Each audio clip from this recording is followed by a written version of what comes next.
حضرت امام اعظم امام ابو حنیفہ رحمۃ اللہ علیہ کی ذہانت کا ایک واقعہ آپ کو سنانا چاہتا ہوں۔ حضرت امام اعظم امام ابو حنیفہ رحمۃ اللہ علیہ سبق پڑھا رہے تھے۔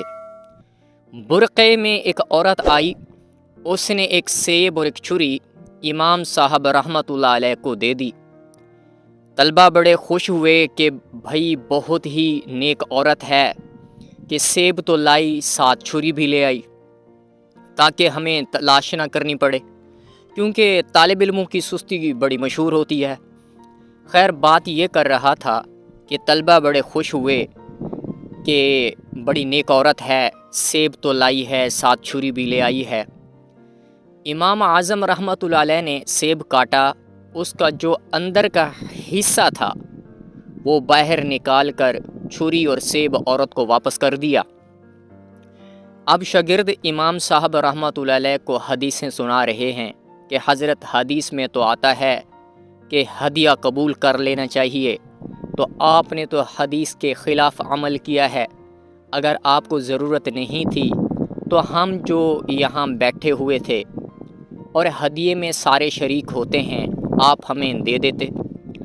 امام صاحب رحمۃ اللہ علیہ نے فرمایا وہ بیچاری تو مسئلہ پوچھنے آئی تھی۔ اب یہ حیران کہ مسئلہ کون سا پوچھ کر گئی ہے، نہ اس نے زبان سے پوچھا نہ اس نے زبان سے بتایا۔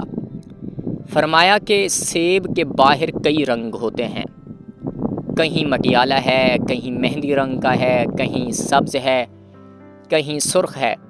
عورت جب ناپاک ہوتی ہے تو خون کئی رنگ بدلتا رہتا ہے۔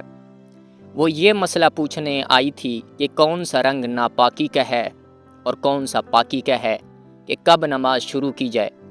اگرچہ سیب کے باہر بہت سے رنگ ہوتے ہیں، لیکن اس کو کاٹیں تو اندر ایک ہی سفید رنگ ہے اور کوئی رنگ نہیں۔ تو میں نے کاٹ کر وہ سفید حصہ باہر کی طرف کر کے اس کو دے دیا کہ سوائے سفید کے سارے رنگ ناپاکی کے ہیں۔ وہ خیر القرون کا زمانہ تھا۔ اندازہ کرو کہ عورت کو بھی اللہ تعالیٰ نے کیسا دماغ دیا تھا کہ کس طرح مسئلہ پوچھا، اور امام اعظم رحمۃ اللہ علیہ نے بھی کس انداز میں مسئلہ سمجھایا۔ سبحان